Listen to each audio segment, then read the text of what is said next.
देखिए भाई,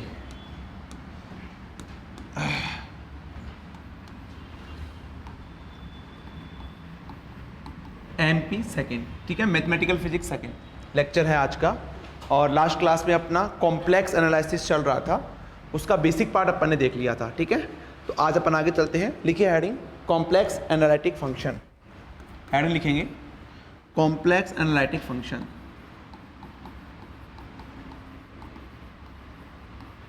analytic function, complex analytic function. तो लिख लो इसके अंदर, लिखिए क्या होता है एनालिटिक फंक्शन। लिखो ए complex function fz is analytic. A complex function fz is analytic at z is equal to z0 if at z is equal to z0 if function is differentiable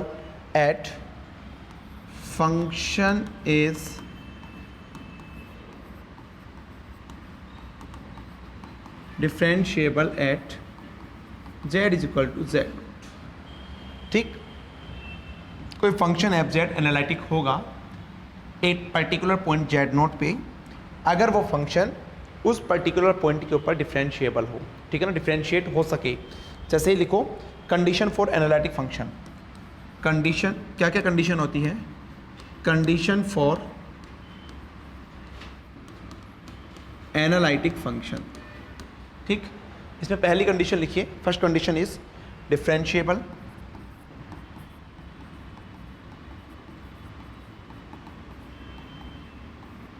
differentiable. Second condition लिखिए continuous, और third condition लिखिए defined. मतलब वो जो भी particular range होगी उस range में वो डिफाइन होना चाहिए। तो किसी भी फंक्शन को एनालिटिक बताना है तो उसकी ये तीन कंडीशन होती है। बट इन कंडीशन को चेक करना थोड़ा सा कॉम्प्लेक्स पार्ट होता है, थोड़ा कठिन होता है, डिफिकल्ट होता है। तो इसको चेक करने के दूसरे तरीके हैं और उनमें से एक तरीका है that is the CR equation, Cauchy-Riemann equation, ठीक है। तो लिखिए इसके अंदर differentiable method is very lengthy method.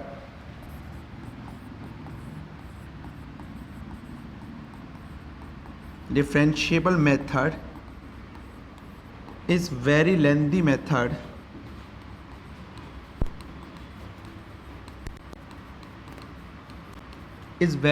method so don't use it,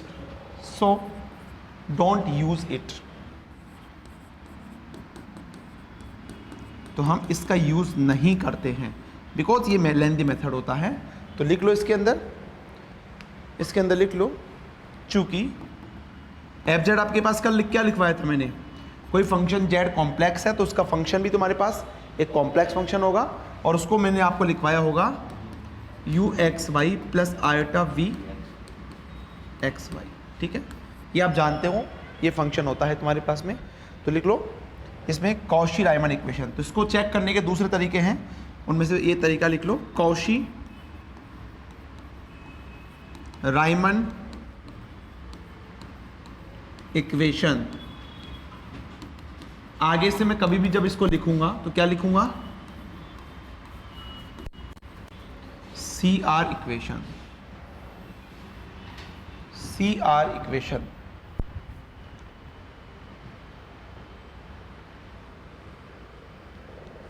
ठीक है, तो लिख लो इसके अंदर एक कॉम्प्लेक्स फंक्शन लिखो, a complex function fz will be analytic in nature। a complex function fz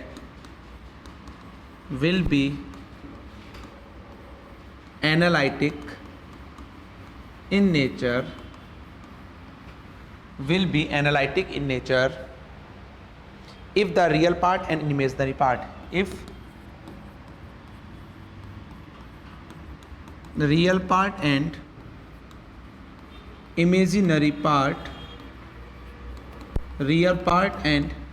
imaginary part of the function satisfy the of function satisfy दी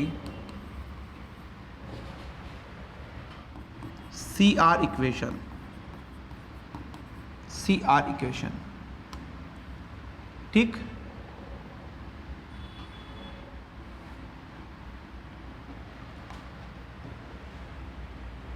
मैंने क्या बोला, कोई फंक्शन fz आपके पास एनालिटिक होगा अगर वो उन पर्टिकुलर कंडीशन को फॉलो करता है, बट उसको चेक करने के लिए अगर वो पर्टिकुलर कंडीशन में अप्लाई करता हूं तो लेंथी प्रोसेस होता है। उसको शॉर्ट बनाने के लिए एक होता है CR इक्वेशन। तो कोई भी फंक्शन fz अगर इन CR इक्वेशन को फॉलो करेगा, CR इक्वेशन मैं लिखवा रहा हूं आपको, तो मैं कहूंगा वो फंक्शन आपके पास में एनालिटिक है, ठीक है। That means del u upon del x is equal to del v upon del y and del u upon del y is equal to minus these are the CR equation. और ये CR equation RPSC 2016 और RPSC 2022 दोनों exam में पूछा हुआ है ना, ये दोनों इक्वेशंस। तो ये आपको याद रखनी है, directly formula question, formula based question, मतलब फॉर्मूले से क्वेश्चन पूछा हुआ है।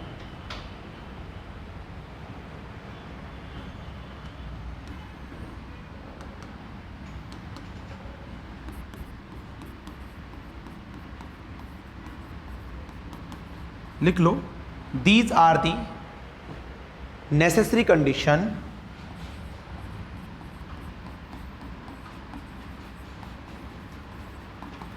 these are the necessary condition for a function to be analytic.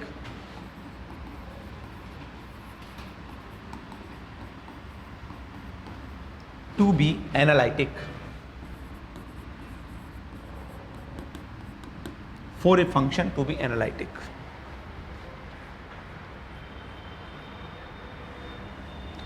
तो कहने का मतलब ये जो CR इक्वेशन है, कैसी कंडीशंस हैं? Necessary condition. इसका मतलब क्या हुआ? इसका मतलब समझा आपने? इसका मतलब ये है, अगर कोई फंक्शन एनालिटिक है तो वो 100% CR इक्वेशन को फॉलो करेगा। बट अगर कोई फंक्शन CR इक्वेशन को फॉलो करता है तो ये जरूरी नहीं है कि वो एनालिटिक हो। समझ में आया नहीं आया? आपको पूछा जाए कि ये फंक्शन एनालिटिक है या नहीं है, अगर आपने CR इक्वेशन को सेटिस्फाई कर दिया तो ये जरूरी नहीं है कि वो एनालिटिक होगा, उसके लिए एक सफिशिएंट कंडीशन और होगी। लेकिन आपको अगर ऐसा बोला जाता है कि फंक्शन एनालिटिक है, इसका मतलब वो 100% CR इक्वेशन को फॉलो करेगा, ठीक है। तो नीचे लाइन से लिखिए, इसके अंदर नीचे लाइन से लिखिए sufficient condition, sufficient condition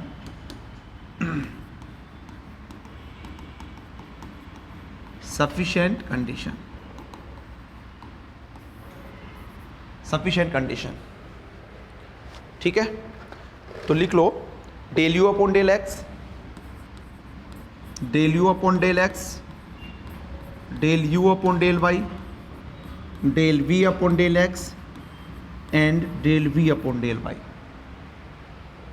should be continuous function, should B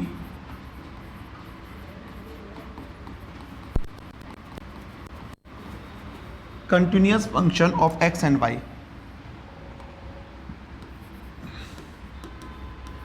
of x and y.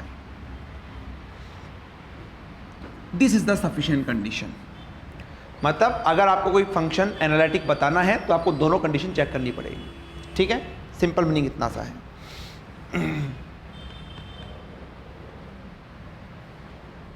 लिख लो इसके अंदर,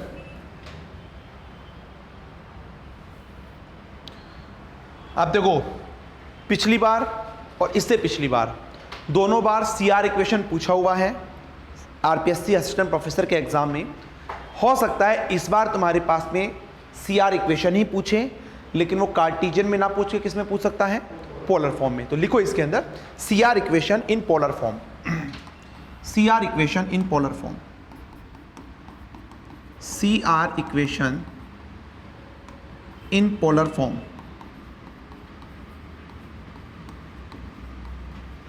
CR equation in polar form, ठीक।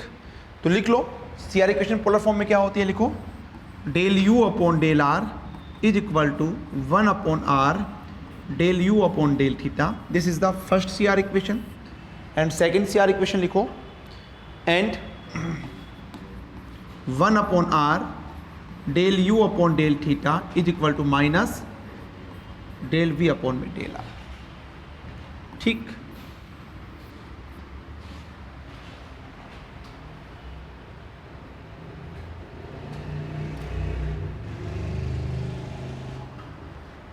ठीक है.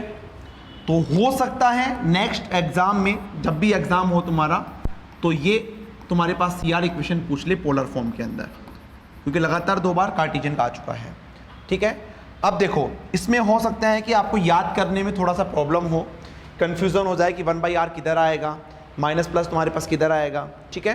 तो एक चीज़ छोटा सा लिख लो, ये ऐसा होता नहीं है, जस्ट एक ट्रिक होता है याद करने का, है ना. तो लिखो इसके अंदर, नोट करके लिखो, trick to remember polar C R equation. Trick to remember polar C R equation. Polar C R equation. ठीक है. ठीक है.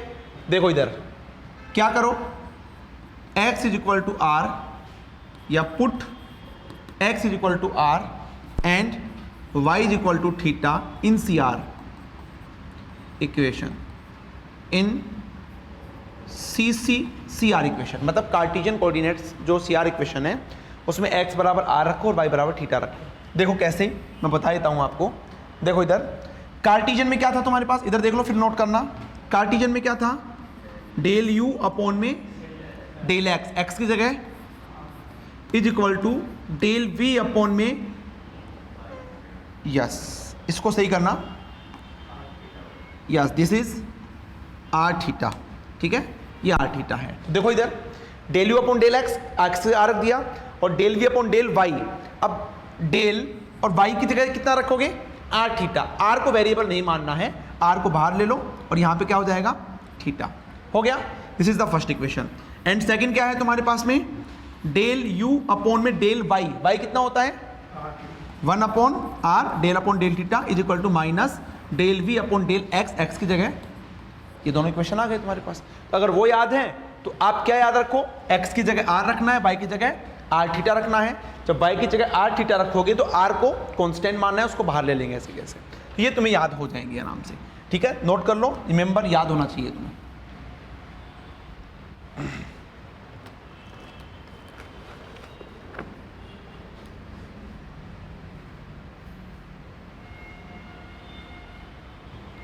एक छोटा सा क्वेश्चन लिखिए, उससे अपन बहुत रिजल्ट्स, अच्छे अच्छे रिजल्ट्स निकालेंगे.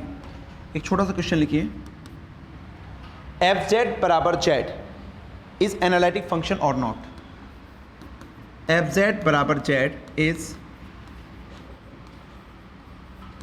एनालिटिक फंक्शन और नॉट. ये आपको चेक करना है, एफ जेड बराबर जेड जो है वो एनालिटिक फंक्शन है या नहीं है.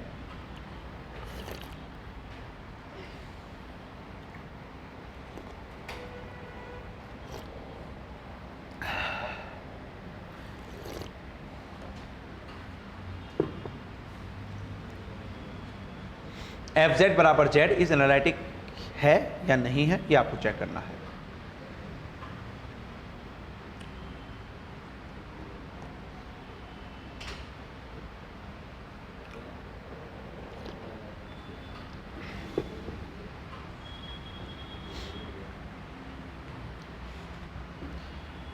जेड बराबर क्या होता है, एफ जेड को मैं लिख सकता हूं एक्स प्लस आयोटा वाई. तो u बराबर कितना हो गया, x, और v बराबर u होता है इसका रियल पार्ट, v होता है इसका इमेजिनरी पार्ट. ठीक. अब सी आर इक्वेशन देख लो, सेटिस्फाई कर रही है क्या, सी आर इक्वेशन कर रही है सेटिस्फाई.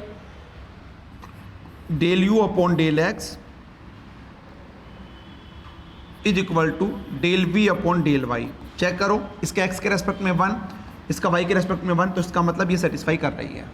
सेकेंड, ये तो फर्स्ट हो गया. Second, del u upon del y is equal to minus तो क्या ये भी सेटिस्फाई हो रही है, 0 इक्वल टू 0 हो रहा है सेटिस्फाई, तो ये वाला भी सेटिस्फाई हो गया, ये भी सेटिस्फाई हो गया। ठीक है, दूसरा अगर मैं del u upon del x करूं तो कितना होगा तुम्हारे पास 1, del u upon del y करूं तो तुम्हारे पास कितना हो गया 0, del u upon del v upon में डेल एक्स करूं तो कितना हो गया 0, और del v upon del y करूं तो कितना हो गया। तो ऐसा कहीं पे है कि डिफाइन नहीं हो रहा हो, ये डिफाइन हो रहा है ना, ये सब सारी वैल्यू तुम्हारे पास डिफाइंड है। ठीक है ना, इसका मतलब क्या हुआ, एफ जेड बराबर z is a analytic function. ठीक है, तो आप लिख सकते हो इसमें, so f z is equal to z is a analytic function. ये लीजिए,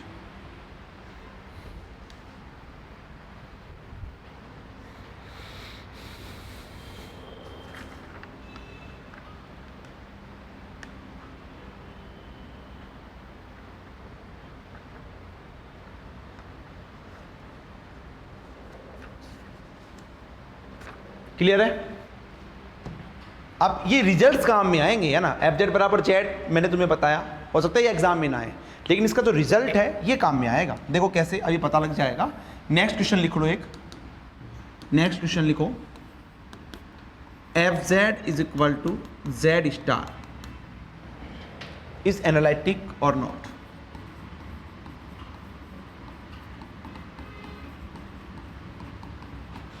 एनालिटिक है नहीं है, इज एनालिटिक और नॉट।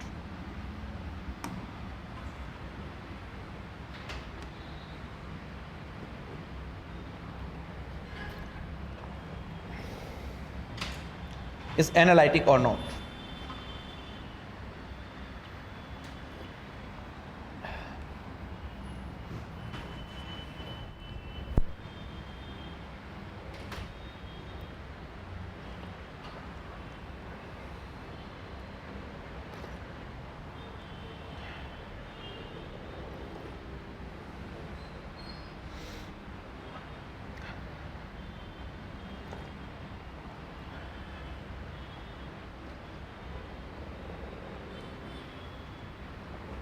बताओ भाई,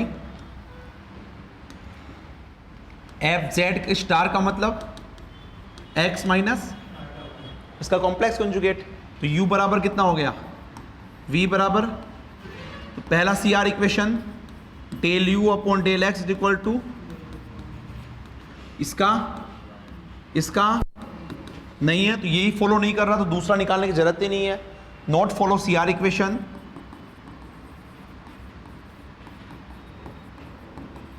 सो नॉट एनालिटिक। सो ऐसे लिख लेना, f z is equal two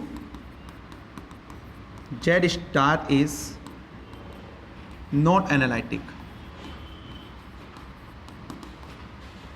is not analytic.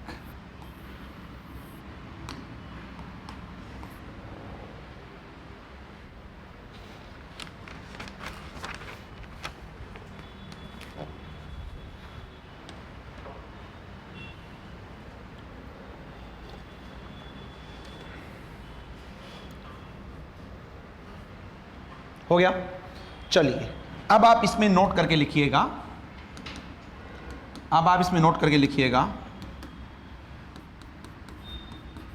That is most important लिखिए, if a complex function f z, पहला पॉइंट लिखिए, if a complex function f z contain only positive integer power of z, contain only positive integer power of z, positive integer power of z, then it will be analytic in nature, then it will be analytic in nature।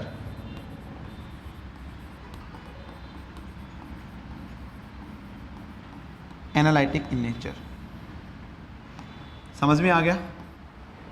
हाँ, Z square, Z cube, Z 5, Z की power 10 अगर present है, only इतना present है तो आपके पास में एनालिटिक होगा। सेकंड लिखिए, if a complex function f z contain, if A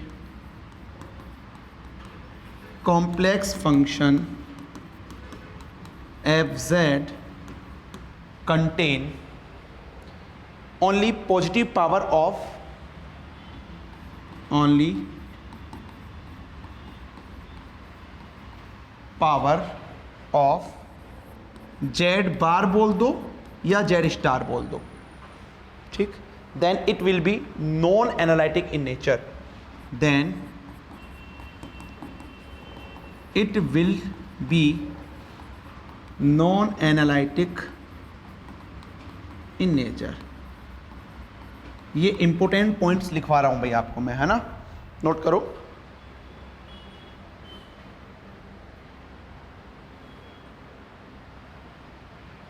clear? तीसरा पॉइंट लिखिए, तीसरा पॉइंट लिखिए, थर्ड पॉइंट लिखिए। देखिए जेड किसके बराबर होता है, जेड स्टार किसके बराबर होता है। अगर मुझे x की वैल्यू निकालनी है तो क्या करूं, दोनों को ऐड कर दूं, ये कैंसिल आउट हो जाएगा। x तुम्हारे पास हो जाएगा 1/2 Z plus Z star, and y आपके पास क्या हो जाएगा, y हो जाएगा 1/2 जेड माइनस जेड स्टार 1/2 आएगा जेड माइनस जेड स्टार, यही होगा। अच्छा, अब ओनली फंक्शन के अंदर x प्रेजेंट हो या y प्रेजेंट हो तो क्या वो एनालिटिक होगा? नहीं होगा। क्यों नहीं होगा? इसमें भी जेड स्टार प्रेजेंट है और इसमें भी तुम्हारे पास जेड स्टार प्रेजेंट, और जेड स्टार प्रेजेंट होता है तो एनालिटिक नहीं होता है। अभी अपन ने निकाला कि जेड स्टार आपके पास एनालिटिक नहीं होता है, तो लिख लो इसके अंदर x and y are non analytic function. So x and y are non analytic function, ठीक। आप चाहो तो इसको सर्किल कर सकते हैं, इसकी वजह से वो एनालिटिक नहीं हो रहा है ना।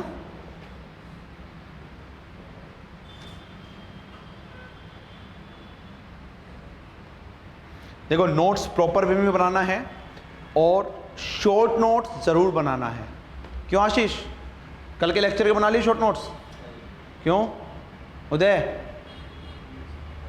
ऐसे काम नहीं चलेगा ना, है ना ना ना ना, साथ साथ में बनाओगे तो बन जाएंगे, बाद में बनाओगे तो नहीं बनेंगे, ठीक है। तो हर लेक्चर, अब लेक्चर तुम्हारा 1.5-पौने 2 घंटे का पूरा सा होता है, उसमें भी तुम्हारे पास शॉर्ट नोट्स का मतलब क्या है? शॉर्ट नोट्स का मतलब इतना सा है कि उस लेक्चर में क्या क्या इंपॉर्टेंट पार्ट है। और आरपीएससी असिस्टेंट प्रोफेसर या अदर स्टेट के लिए जो भी असिस्टेंट प्रोफेसर के एग्जाम्स होते हैं उनके लिए तो शॉर्ट नोट्स बहुत इंपॉर्टेंट हो जाते हैं, क्योंकि यहाँ से बहुत ज़्यादा न्यूमेरिकल्स थोड़ी आते हैं, डायरेक्टली फॉर्मूला ही कई बार पूछ लेते हैं, और न्यूमेरिकल भी आते हैं तो फॉर्मूला बेस्ड न्यूमेरिकल आता है तुम्हारे पास में। तो शॉर्ट नोट्स बहुत इंपॉर्टेंट है, ध्यान रखना, ठीक। फोर्थ पॉइंट लिखिए इसके अंदर, फोर्थ पॉइंट लिखिए, अगर तुम्हारे पास ओनली ये बोले कि एफ जेड बराबर जेड ये है, तो क्या ये एनालिटिक है? नहीं है। क्यों नहीं है? जेड इंटू जेड स्टार की पावर 1/2 जेड स्टार प्रेजेंट है, इसका मतलब एनालिटिक नहीं है, तो लिख लो सो नॉन एनालिटिक, ठीक है भाई। तो ये जितने भी पॉइंट्स मैंने लिखवाए, ठीक है ना, वो सारे पॉइंट्स इंपॉर्टेंट है, ध्यान रखना।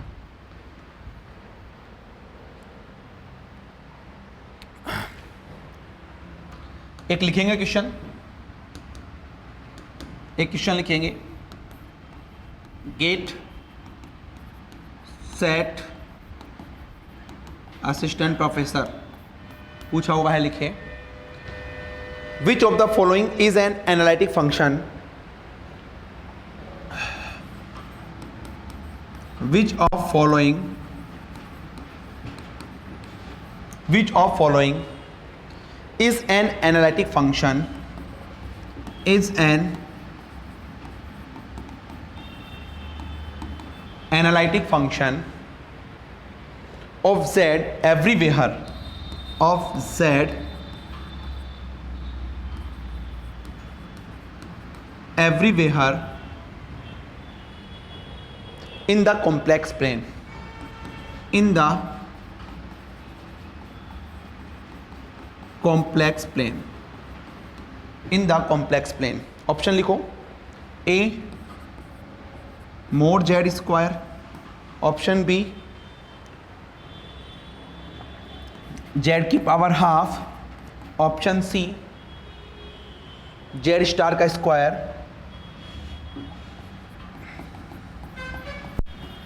Option d z square.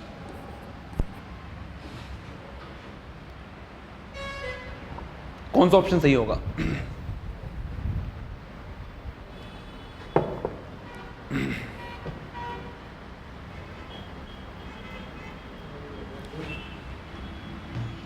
हाँ जी बताओ। अब इसमें सोचने की जरूरत नहीं है ना। कोई बोले कि सर ठीक है आपने बताया ये तो होगा नहीं, ठीक है जेड आ रहा है मोड जेड ये भी नहीं होगा, ठीक है तो ये मत सोचो भाई कौन सा होगा ये पूछ रहा है। तुम्हें इतना पता है जेड का अगर तुम्हारे पास इंटीजर पावर है तो वो तुम्हारे पास क्या होता है तो ये तो 100% होगा, बस बाकी को छोड़ो फिर बाद में। हाँ चेक तुम कर सकते हो, अभी के लिए मैं एग्जाम की बात कर रहा हूँ है ना।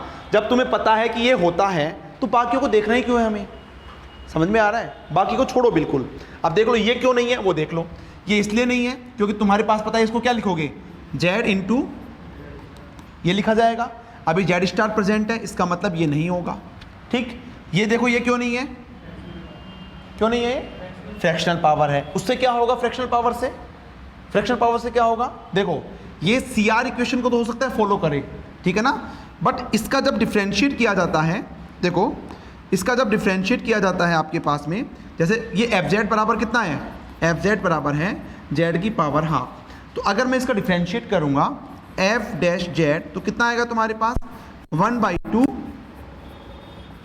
जेड की पावर हाफ। क्वेश्चन में क्या बोला जा रहा है, इज एनालिटिक जेड एवरीवेयर मतलब माइनस इनफाइनाइट से प्लस इनफाइनाइट सब वैल्यू पे तुम्हारे पास में क्या होना चाहिए, एनालिटिक होना चाहिए। बट क्या ये डिफरेंशिएबल डिफाइन है एट जेड बराबर 0 पे? देखो at z is equal to 0 f dash z is not defined. Defined है क्या बन रहा है तुम्हारे पास? इनफाइनाइट बन रहा है, तो इसलिए ये तुम्हारे पास ऑप्शन नहीं हो सकता। हाँ ऐसा तुम्हारे पास होता कि जेड बराबर 0 को छोड़ के कहाँ पे हर जगह एनालिटिक हुआ, तब तो ये ऑप्शन भी सही होता तुम्हारे पास में, क्योंकि जेड बराबर 0 को छोड़ के हर जगह ये एनालिटिक है, ठीक है। तीसरा देखो, तीसरा ये वाला देखिएगा, जेड स्टार प्रेजेंट है, ठीक है जेड स्टार प्रेजेंट है तो ये तुम्हारे पास में नहीं हो सकता, तो बचा हुआ कौन सा, डी सा करेक्ट आंसर। अभी के लिए ये तरीका सही है जो मैंने बताया, एग्जाम के लिए ये होता है बाकी को देखना ही नहीं है, ऑप्शन डी ठीक हो गया, ठीक है। चलिए इसे नोट कर लो फिर आगे चलते हैं।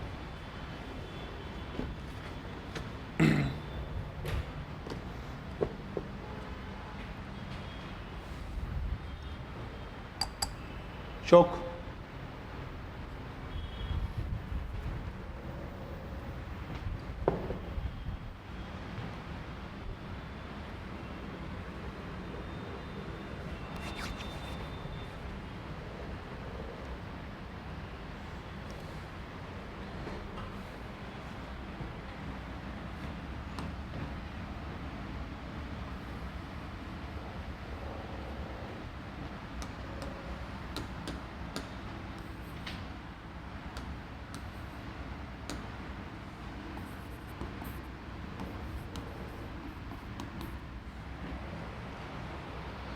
क्लियर है?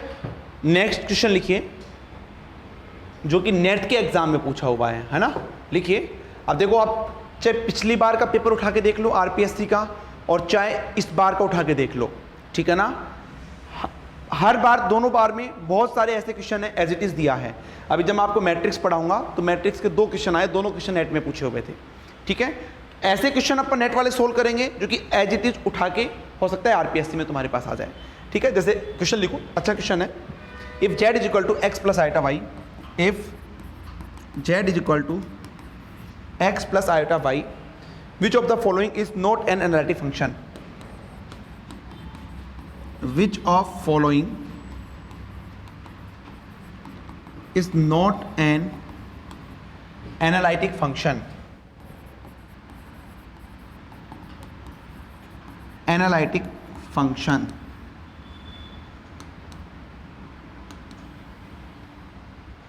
ऑप्शन ए देखिए, x plus iota y minus 8 cube 4 plus x square minus y square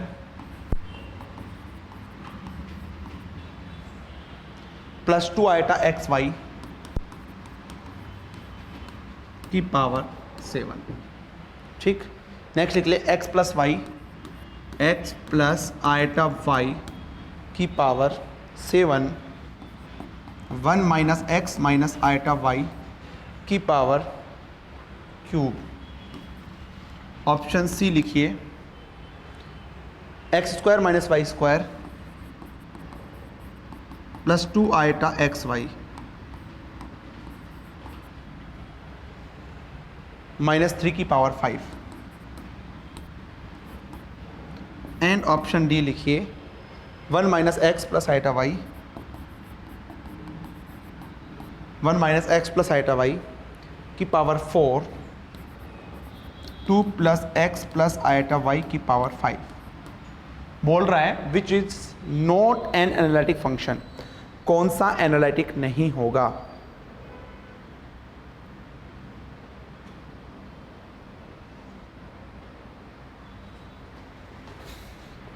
कीजिए भाई इस क्वेश्चन को।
हाँ भाई, कौन सा ऑप्शन होगा?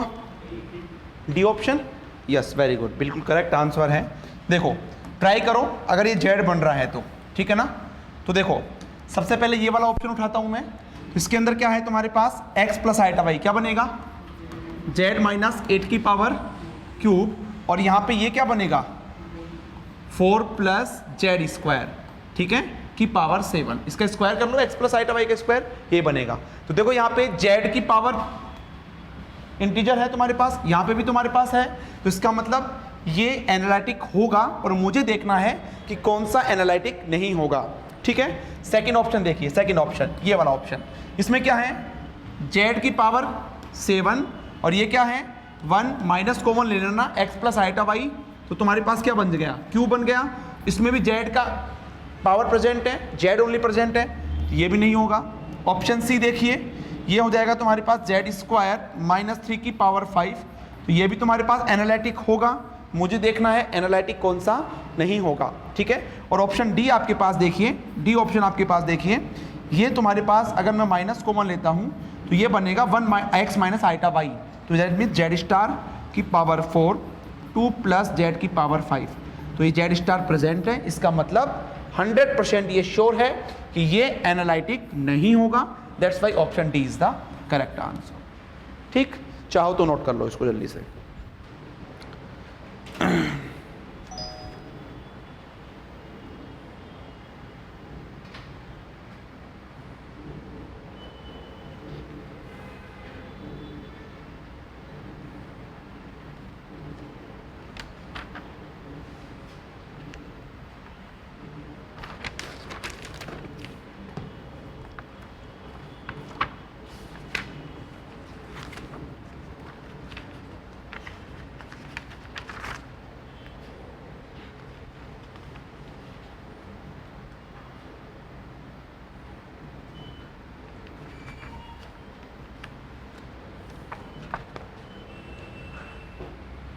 चलिए आगे, चलिए नेक्स्ट क्वेश्चन लिखिए। अब नेक्स्ट टाइप का क्वेश्चन तो ऐसे क्वेश्चन बना लोगे। नेक्स्ट लिखिए, if function f z, if function f z, if function f z is equal to x square plus y minus 2xy minus 2xy minus y square, minus y square, ठीक है ना, plus iota a x, plus iota a x, plus iota a x, plus 2xy plus x square, plus 2xy plus x square minus y square, ये लीजिएगा, ठीक। Is analytic in nature, is analytic in nature, then value of a is, a का value आपके पास क्या होगा? Option A 0, 1, -1 और D option है -1/2, -1/2।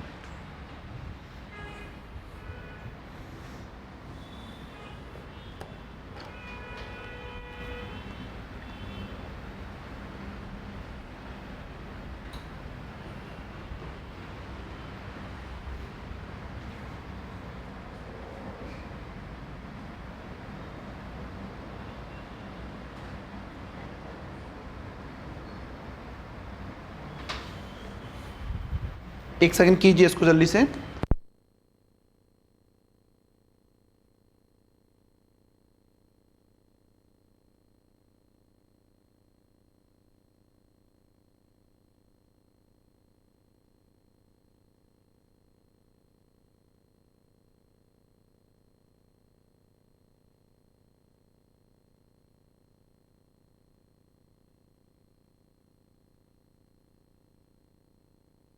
इसी टाइप का क्वेश्चन इस बार आरपीएससी में पूछा हुआ था।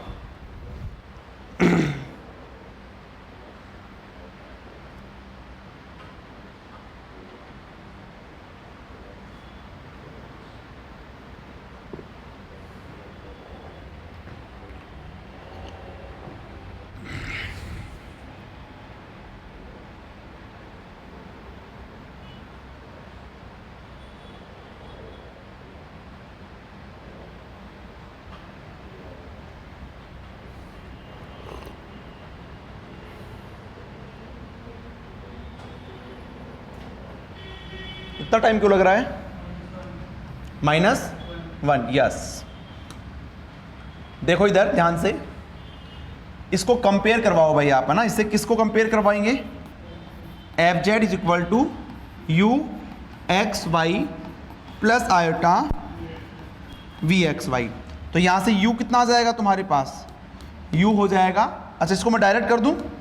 देखो इधर ये वाला जो है, ये वाला पार्ट, ये किसके बराबर होगा? u के बराबर। और ये वाला पार्ट किसके बराबर होगा? v के बराबर, ठीक है। अब क्वेश्चन में क्या है कि फंक्शन कैसा है? एनालिटिक है।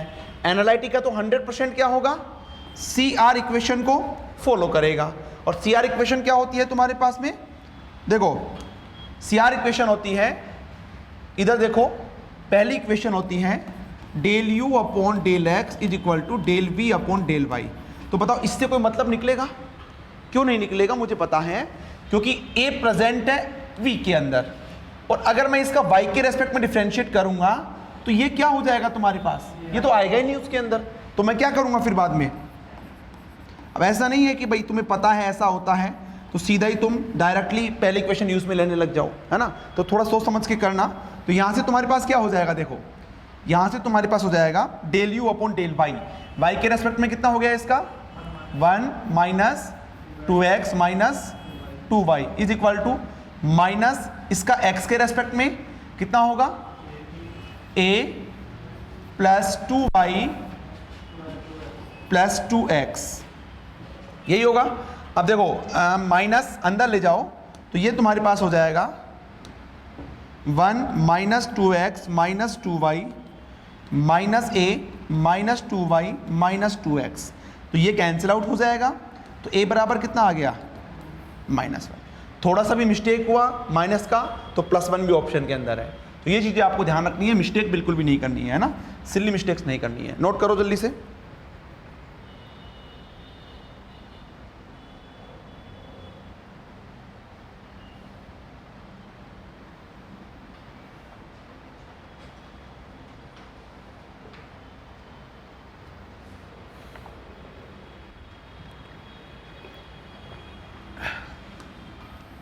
चलिए आगे। ऐसे क्वेश्चंस ही आते हैं एग्जाम के अंदर, है ना, असिस्टेंट प्रोफेसर के एग्जाम के अंदर। अब नेक्स्ट नोट करके लिखिए, इसमें नेक्स्ट नोट करके लिखेंगे,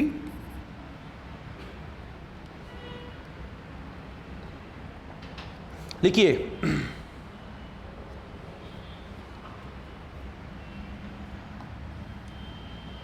if a function is analytic in nature, if a function is analytic in nature, then it always satisfy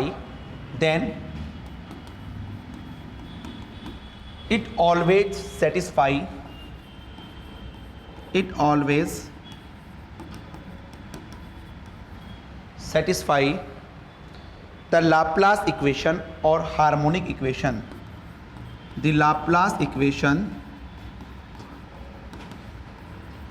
or harmonic equation, the Laplace equation or harmonic equation। ठीक है, तो Laplace equation क्या होगा भाई आपके पास में? del two u is equal to 0, या फिर u किसका फंक्शन होता है? तो del two u upon del x square plus del two u upon is equal to 0, और सेकंड क्या होगा? del two v is equal to 0, और करके लिख लो चाहे del two v upon del x square del two v upon del y square is equal to 0। Note कर लो भाई, again that is very very important. तो अगर कोई फंक्शन एनालिटिक है तो वो 100% इन इक्वेशन को फॉलो करेगा। ठीक है, नोट कर लो।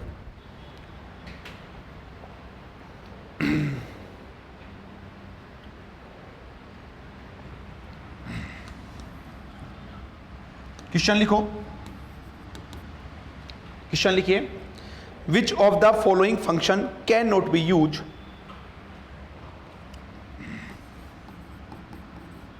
which of following function cannot be used real part of a complex analytic function, cannot be used real part of a complex analytic function।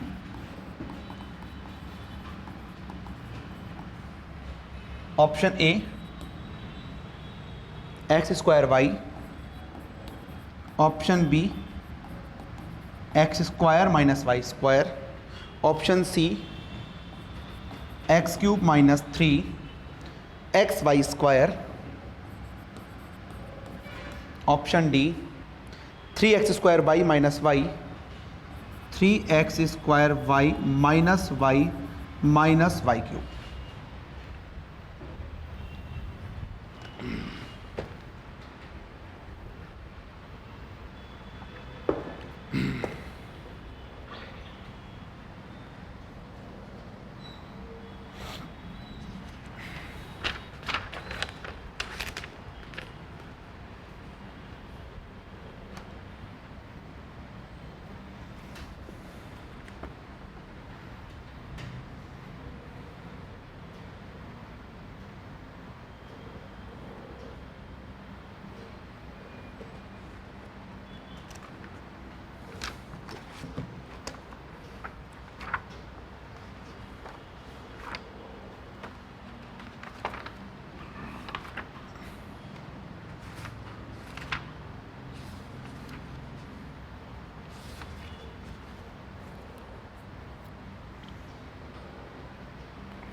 हाँ जी, हो गया।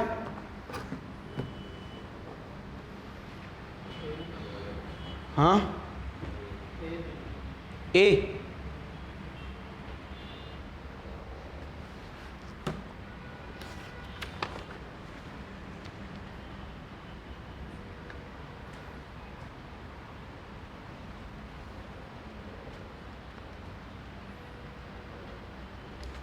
ए आ रहा है, कैसे करोगे इसको?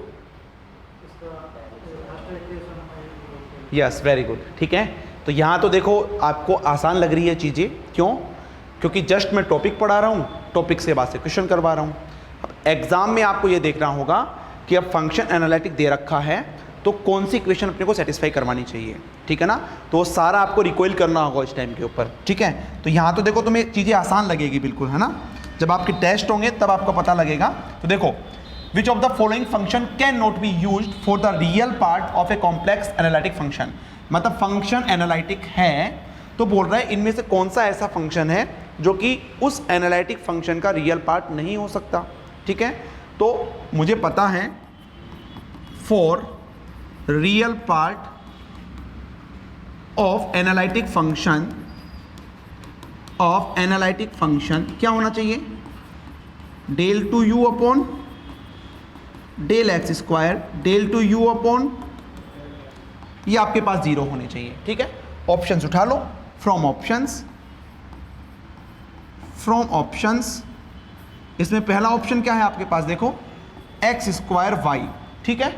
एक्स स्क्वायर वाई का 2 बार डिफ्रेंशिएट करो u के रेस्पेक्ट में, तो कितना आएगा? एक बार करेंगे तो 2xy, दोबारा करेंगे तो 2y, ठीक है।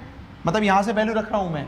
फिर प्लस y के रेस्पेक्ट में करोगे तो एक बार करोगे तो एक्स स्क्वायर, दोबारा करोगे तो which is not equal to 0। जब ये सेटिस्फाई नहीं कर रहा है इसको, हार्मोनिक इक्वेशन को, तो मैं क्या बोलूंगा? So u is equal to x square y is not a real function of f z, और एफ जेड एनालिटिक है। अब आप चाहो तो देखो यहीं पे मैं चेक करके बता देता हूं आपको, बाकी और कोई भी ऑप्शन उठा लो, है ना। जैसे फॉर एग्जांपल मान लो मैं ये वाला ऑप्शन उठाता हूं, ये वाला ऑप्शन, तो इसका 2 बार x के रेस्पेक्ट में डिफरेंशिएट करो। एक बार करेंगे तो 6xy, दोबारा करेंगे तो 6y, माइनस 2 बार y, सॉरी प्लस 2 बार y के रेस्पेक्ट में करो, इसका 0, इसका 0, इसका कितना हो जाएगा? एक बार करेंगे तो माइनस 3y स्क्वायर, दोबारा करेंगे तो माइनस 6y, कैंसिल आउट हो गया, कितना हो गया? ऐसे कोई भी ऑप्शन में चेक कर लो, तुम्हारे पास 0 आएगा।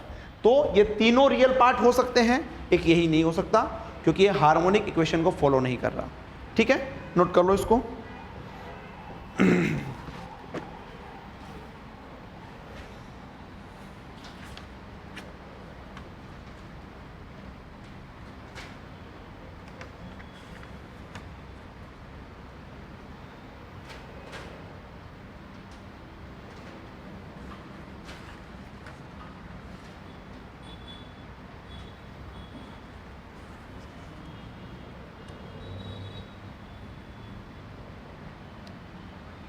चलिए भाई आगे, चलिए नेक्स्ट लिखिए इसके अंदर।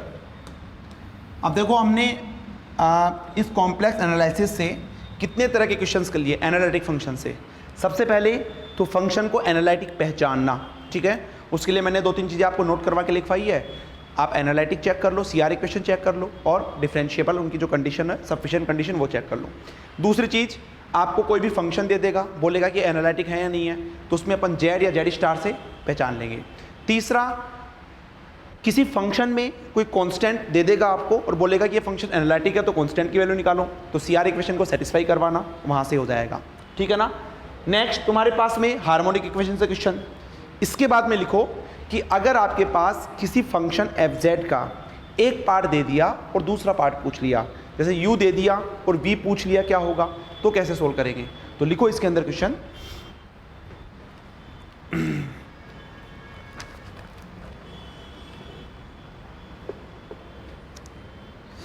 क्वेश्चन लिखिए,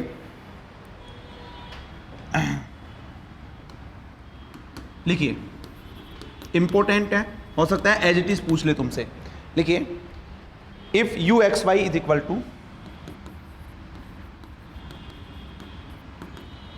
to x plus half x square minus y square, x square minus y square, x square minus y square, ठीक है। Then find v x y if f z is equal to u x y plus iota v x y is an analytic function, is an analytic function. ये लीजिए,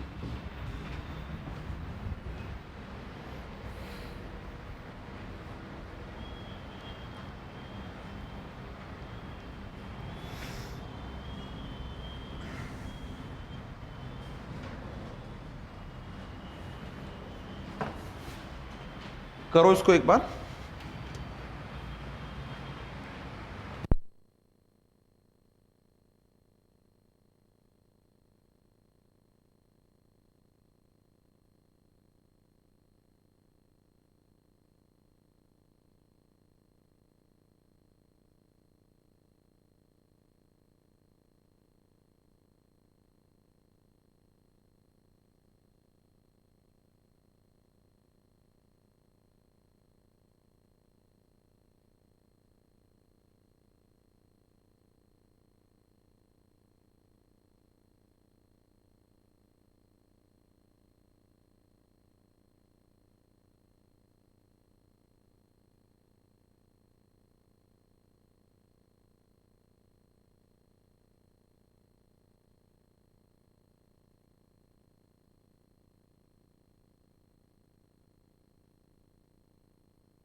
देखिए भाई, इसका solution करते हैं, समझिएगा। आपको दे रखा है u और आपसे पूछ रहा है v, और फंक्शन क्या बोल रहा है कि फंक्शन आपके पास में एनालिटिक फंक्शन है, ठीक। तो जब एनालिटिक है तो क्या करेगा, ये CR इक्वेशन को फॉलो करेगा।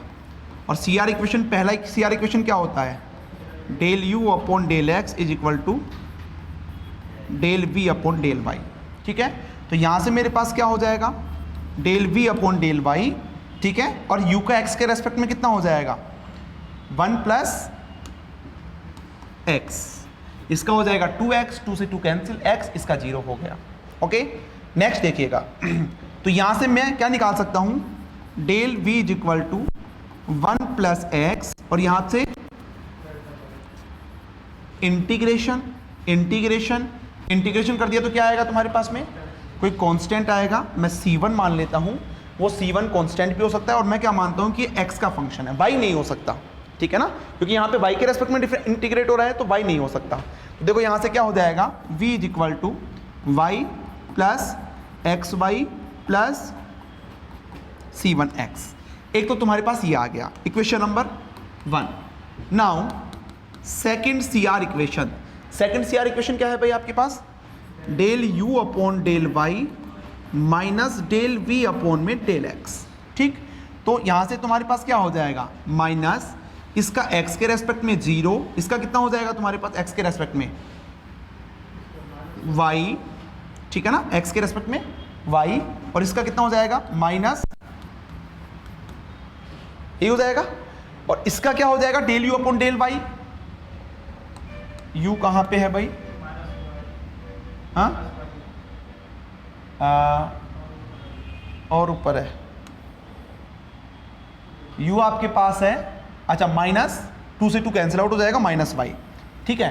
तो देखो ये आपके पास आ जाएगा, ये आपके पास आ जाएगा माइनस वाई, ये इसकी वैल्यू है, और इसकी वैल्यू तुम्हारे पास में है माइनस वाई माइनस सी वन डैश एक्स। ठीक है, तो ये तुम्हारे पास कैंसिल आउट हो गया, तो c one dash x is equal to 0। तो यहाँ से मैं क्या बोल सकता हूँ, d c one upon d x is equal to 0। तो यहाँ से तुम्हारे पास सी वन बराबर कोई दूसरा कॉन्स्टेंट है, उसको मैं मान लिया सी। सो फ्रॉम वन जो v होगा आपके पास वो क्या हो जाएगा, y plus x y plus c. This is the final answer. ठीक, नोट कर लो जल्दी से।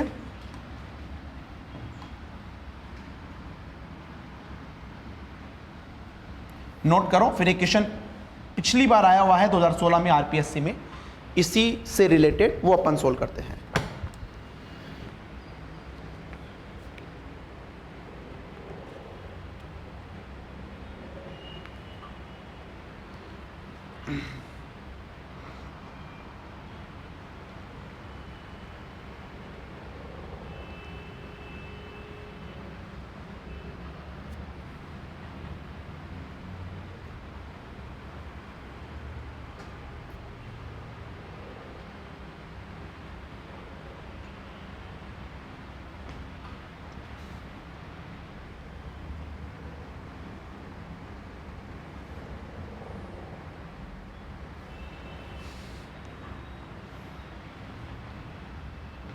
हो गया भाई, लिखो question.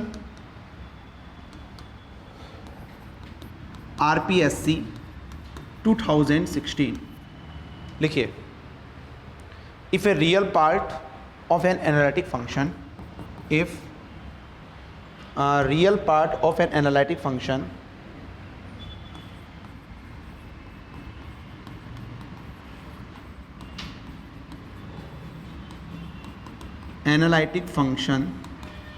real part of an analytic function fz is equal to u plus iota v, u plus iota v, u plus iota v is u is equal to x square minus y square, then v is और ये आपको दे रखा है इसमें, take the constant of integration to be 0, take constant of integration to be 0। ठीक, option लिख लीजिएगा। Option a है एक्स स्क्वायर, बी है x square plus y square, c है 1/2xy और डी है 2xy।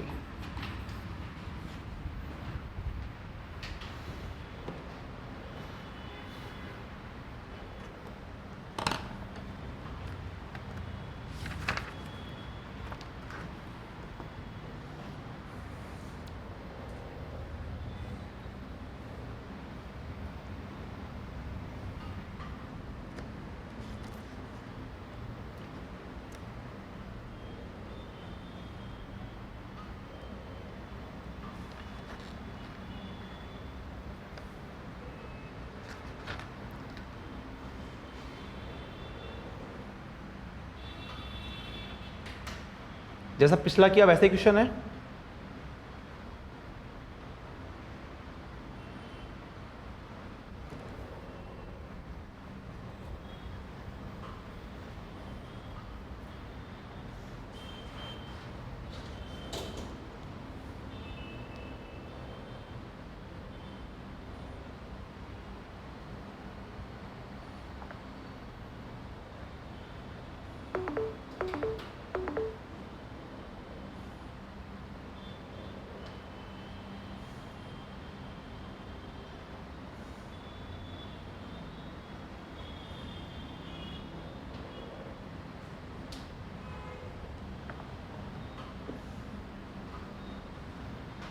हो गया भाई, कौन सा होगा? इसमें सोचने की जरूरत भी नहीं थी तुम्हें। है ना, क्योंकि x square minus y square plus 2x plus iota 2xy क्या बन जाएगा, जेड स्क्वायर, और जेड क्या होता है, एनालिटिक फंक्शन। समझ में आ रहा है? चाहो तो इस वाले मेथड से करो, आंसर वही आएगा, लेकिन वैसे अपन डायरेक्ट भी देखेंगे तो u बराबर ये है, अगर v बराबर मैं वो मान लेता हूँ तो u प्लस आयटा v तुम्हारे पास जेड स्क्वायर बन जाएगा, है ना। देखो इधर, इधर देखो, सॉल्यूशन करते हैं इसका। सीधी सी बात है, आपको रियल पार्ट बोल रहे हो, एनालिटिक बोल रहा है, तो CR इक्वेशन को फॉलो करेगा। और जब ये CR इक्वेशन को फॉलो करेगा तो क्या होता है CR equation, del u upon del x is equal to del u upon del y. तो del u upon del x कितना है, 2x, क्योंकि ये x square minus y square दे रखा है तो 2x हो जाएगा। तो v बराबर कितना हो जाएगा, 2xy प्लस c1, ठीक है। और यहां से मैं क्या कर सकता हूं, हाँ, यहां से अपन डायरेक्टली इसको जीरो नहीं करेंगे भाई, है ना, क्योंकि हो सकता है सेकेंड इक्वेशन से कुछ अलग से तुम्हें मिल जाए, ठीक है। तो ये ध्यान रखना, दोनों इक्वेशन को सेटिस्फाई करवाओ हमेशा, ठीक है। तो ये तुम्हारे पास पहले इक्वेशन से आ गया, ठीक है, इक्वेशन नंबर 1, इसको मैं मान लेता हूं x, equation number 1। Now second CR equation minus del v upon del x. तो del u upon del y कितना हो जाएगा, माइनस 2y है ना, इज इक्वल टू एक्स के रेस्पेक्ट में माइनस 2x प्लस c1, हाँ 2y आएगा बिल्कुल, और ये भी माइनस में आएगा, माइनस c1 डैश एक्स, ठीक, ये कैंसिल आउट हो जाएगा। तो again c1 dash x is equal to 0।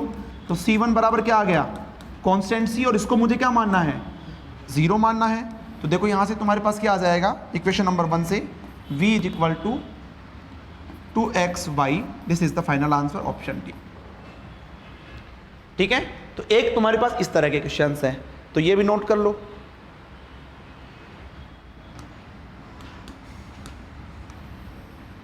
तो यहां से कम एक या कभी कभी 2 क्वेश्चन भी पूछ लेते हैं। अभी तक मैंने जो पढ़ा है वहां तक, अभी तो मैं ना तो इंटीग्रेशन वाले क्वेश्चन में आया, ना मैं अभी तो तुम्हारे पास जो पोल्स होते हैं सिंगुलरिटीज वाले क्वेश्चन में आया, ना ही मैंने रेजिड्यू निकाले, ठीक है ना, वो तो अपन पढ़ेंगे अभी, ठीक है ना। बट यहां से क्वेश्चन आते हैं, ध्यान रखना।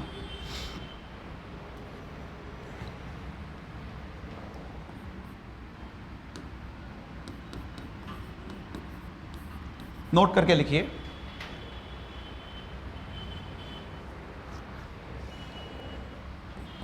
if fz and gz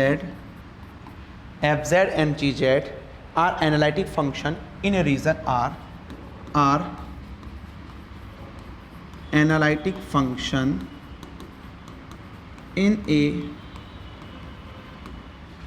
region R, then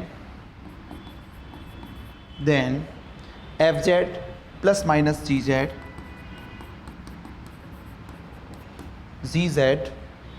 fz dot gz मतलब मल्टीप्लाई वाला, एंड fz अपॉन gz, ठीक है, are also analytic function, are also analytic function, are also analytic function provided क्या होना चाहिए, gz is not equal to 0। भाई ये नीचे वाला नॉट इक्वल टू 0 बनेगा, 0 बनते ही तो तुम्हारे पास इनफाइनाइट हो जाएगा, फिर एनालिटिक कहां से होगा, ये तुम्हारे पास सेटिस्फाई करना चाहिए। तो इसका मतलब ये हुआ, तो थ्योरेटिकल क्वेश्चन पूछ सकते हैं तुमसे कि अगर कोई 2 फंक्शन एनालिटिक है तो उनका सम भी क्या होगा, एनालिटिक, उनका मल्टीप्लिकेशन भी क्या होगा, एनालिटिक, उनका डिवाइडेशन भी क्या होगा, एनालिटिक। बस नीचे जो तुम्हारे पास में डिनोमिनेटर में जो है वो नॉट इक्वल टू 0 होना चाहिए।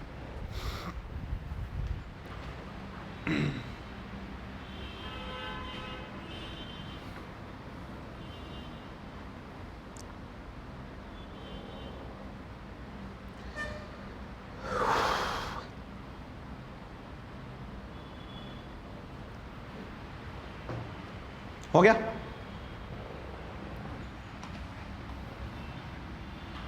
नेक्स्ट इसमें हेडिंग लिखेंगे, नेक्स्ट हेडिंग लिखेंगे that is Cauchy theorem. Cauchy theorem.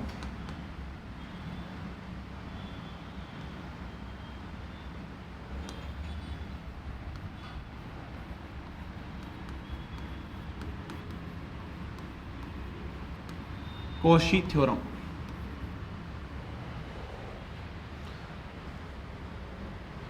ठीक है, तो एक बार स्टेटमेंट लिखो इसका, बिल्कुल क्लियर हो जाएगा। लिखिए, if f z is analytic function, if f z is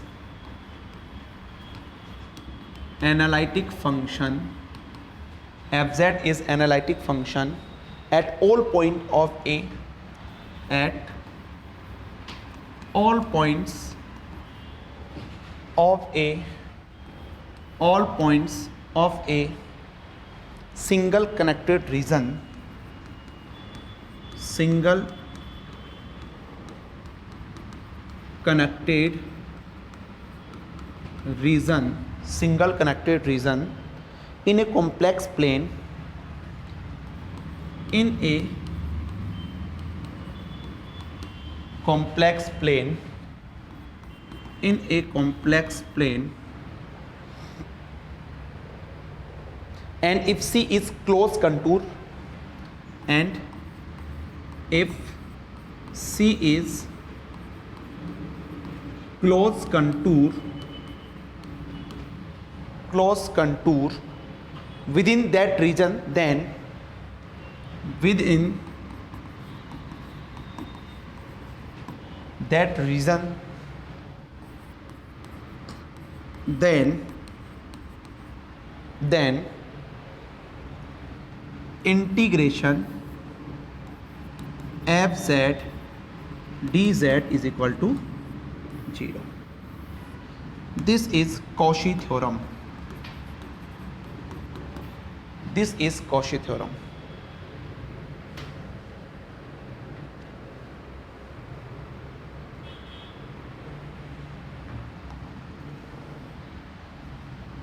ठीक, मतलब मेरे पास समझ लो है ना, एक लाइन में समझ लो इसको क्या बोल रहा है ये, कि मेरे पास यहाँ पे कोई एक कंटूर है C, एंटी क्लॉकवाइज डायरेक्शन है, इसमें कोई फंक्शन मेरे पास क्या है, एफ जेड है, और ये एफ जेड क्या है तुम्हारे पास में, एनालिटिक एवरीवेयर।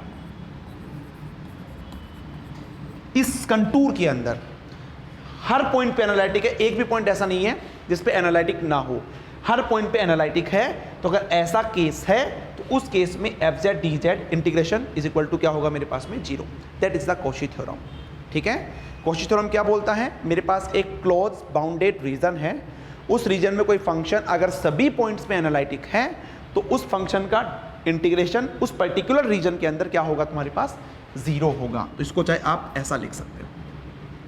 ठीक है, इसका मतलब ये एंटी क्लॉकवाइज डायरेक्शन है, सी इस क्लोज कंटूर के बारे में बता रहा है।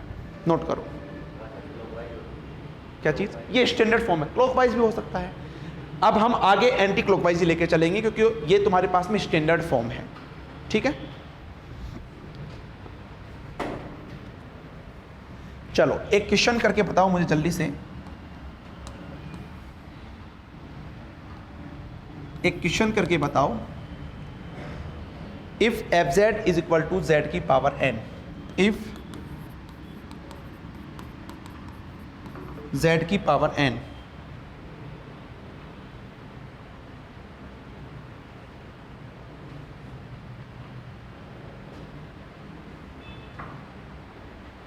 if fz is equal to z की power n along a circular contour, along a circular contour where n बराबर 0 1 2 3 ये चल रहा है तुम्हारे पास, है ना। और ये भी मैं लिख रहा हूँ कि n क्या है, नॉट इक्वल टू -1, -2, -3, इसके इक्वल नहीं है, then calculate,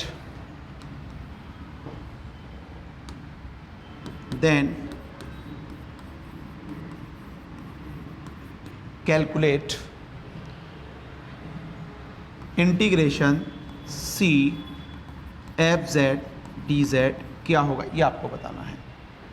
f z dz क्या होगा ये आपको बताना है। ठीक, मतलब मेरे पास एक क्लोज कंटूर दे रखा है C, ठीक है ना, सर्किल दे रखा है, और इसके लिए आपको बताना है कि f z dz क्या होगा। बताओ भाई।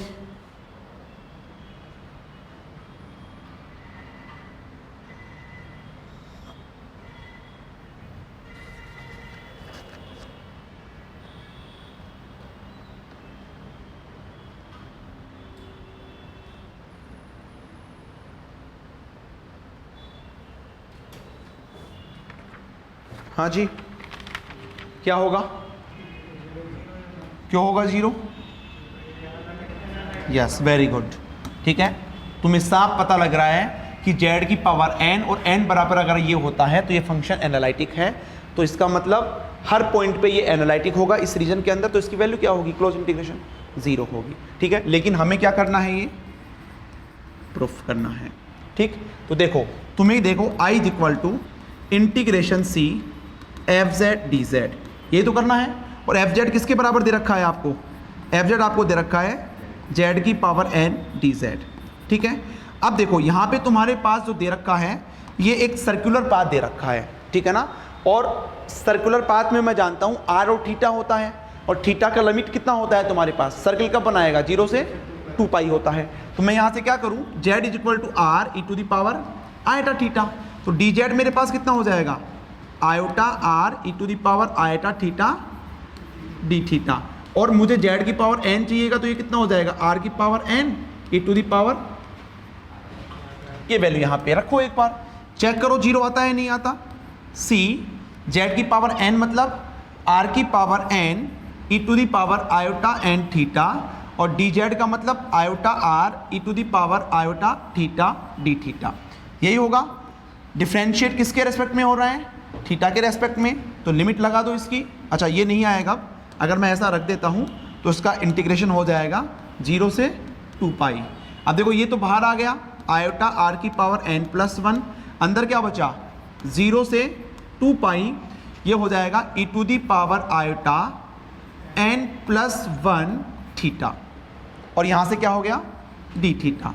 इसका इंटीग्रेशन करो, आयोटा आर की power n plus 1 upon iota n plus 1, ये हो जाएगा e to the power iota n plus 1 theta, limit 0 से 2 पाई।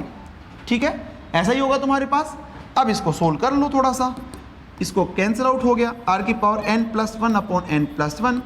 देखो यहाँ पे ये वाला लिमिट रखो तो कितना हो जाएगा, e to the power iota 2 pi n plus 1, ठीक, ये होगा माइनस 0 रखोगे तो e की पावर 0 1 हो जाएगा। अच्छा, इसकी वैल्यू क्या होती है, देखो इसकी वैल्यू n बराबर 0 रखोगे तो e टू द पावर 2 पाई आएटा, 1 रखोगे तो e टू द पावर 4 पाई आएटा। जैसे फॉर एग्जांपल मान लो ये निकालना है, ठीक है, तो इसको कितना लिखोगे, cos 2 पाई प्लस आएटा साइन, ये क्या होगा, ये कितना हो गया, ऐसे e टू द पावर 4 होगा तो भी तुम्हारे पास 1 होगा, 6 होगा तो भी 1 होगा, तो कितना हो जाएगा तुम्हारे पास, कुछ भी हो 1 माइनस 1, ये इसको पूरे को क्या कर देगा 0। और हमें ये क्वेश्चन देखते ही पता लग गया था कि 0 होगा। क्यों होगा 0, बिकॉज z की पावर n उस क्लोज कंटूर C के अंदर एवरी पॉइंट पे एनालिटिक है। ठीक है, इसको जल्दी से नोट करो।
हो गया?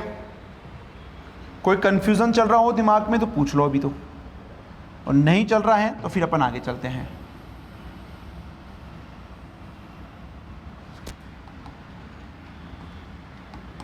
लिखो question, for the previous question, for the previous question if n is equal to -1, कहने का मतलब क्या हो गया, f z is equal to 1/z, उस केस में आपको बताना है i is equal to f z d z integration c क्या होगा।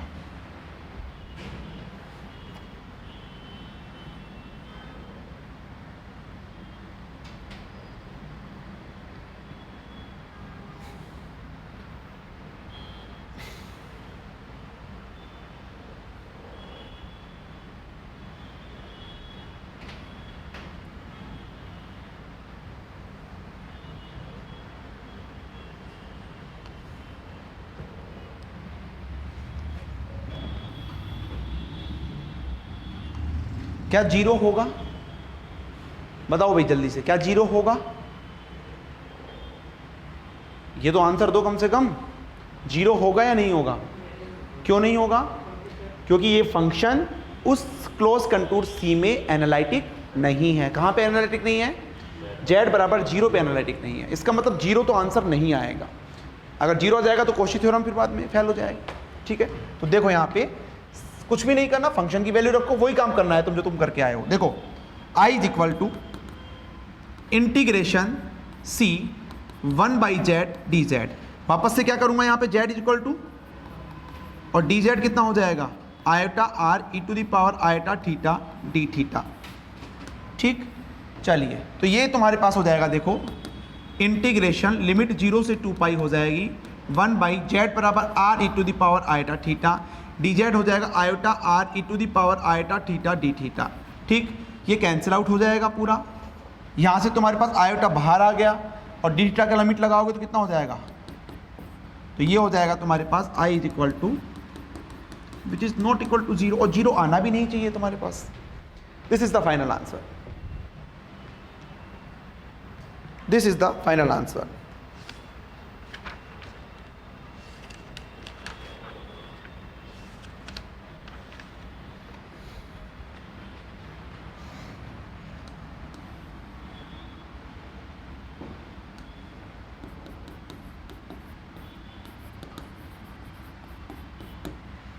तो नोट करके लिख लो, that is very important. Integration c dz upon z minus a to the power n 2 pi iota if n is equal to 1 हो और 0 if n is equal to 0, n is equal to not equal to 1 हो, sorry.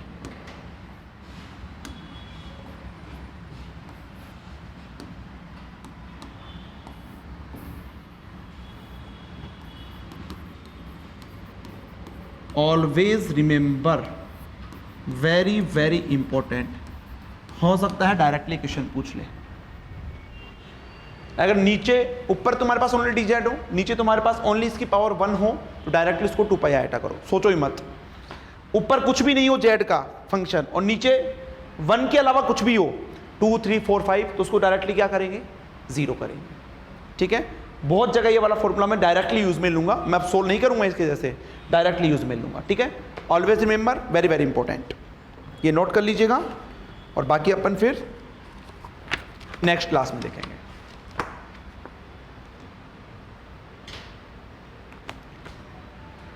बताओ यहां तक किसी को कोई confusion? आशीष confusion है? पढ़ना इसको एक बार, रिवाइज करना और शॉर्ट नोट्स ज़रूर बना लेना। शॉर्ट नोट्स नहीं बनाओगे तो फिर बहुत प्रॉब्लम आएगी, क्योंकि मैंने क्या बोला, इसका सिलेबस CSIR नेट के सिलेबस से भी ब्रॉड सिलेबस है, बड़ा सिलेबस है, क्योंकि वहाँ तो हम फिर भी बहुत सारे टॉपिक छोड़ देते हैं, यहाँ पे अपन कोई टॉपिक नहीं छोड़ सकते। वहाँ पे इतना वेव ऑसिलेशन का नहीं आता है, ऑप्टिक्स वाला इतना पार्ट नहीं आता है, ठीक है ना, टेंसर से क्वेश्चन नहीं आता है, ग्रुप थ्योरी से क्वेश्चन कभी कभी आता है, ठीक है, बट यहाँ पे वो सारे टॉपिक्स हमें पढ़ने पड़ेंगे क्योंकि वहाँ से क्वेश्चन आता ही आता है तुम्हारे पास, ठीक है। तो सिलेबस उससे भी ब्रॉड है, मैथमेटिकल की इतनी मोटी कॉपी हो जाएगी, क्वांटम की इतनी मोटी कॉपी हो जाएगी, ईएमटी का तो तुम्हें पता ही है, ठीक है ना, जिसने पढ़ लिया ईएमटी। तो अब सोचो कि तुम एग्जाम से 3 दिन 4 दिन पहले रिवाइज कर सकते हो क्या 9 सब्जेक्ट्स का 10 सब्जेक्ट्स का? नहीं कर सकते। लेकिन अगर एक कॉपी इतनी मोटी होगी जिसमें सारे 9-10 सब्जेक्ट हो, आप उनका रिवीजन आराम से कर सकते हो, ठीक है। तो शॉर्ट नोट्स जरूर बनाना है, साथ के साथ में बनाओगे तो बन जाएंगे, बाद में बिल्कुल भी नहीं बनेंगे, ठीक है। तो चलिए आज के लेक्चर में इतना ही है, बाकी अपन कल देखते हैं, है ना। टाइम वही शाम को 5 बजे रहेगा।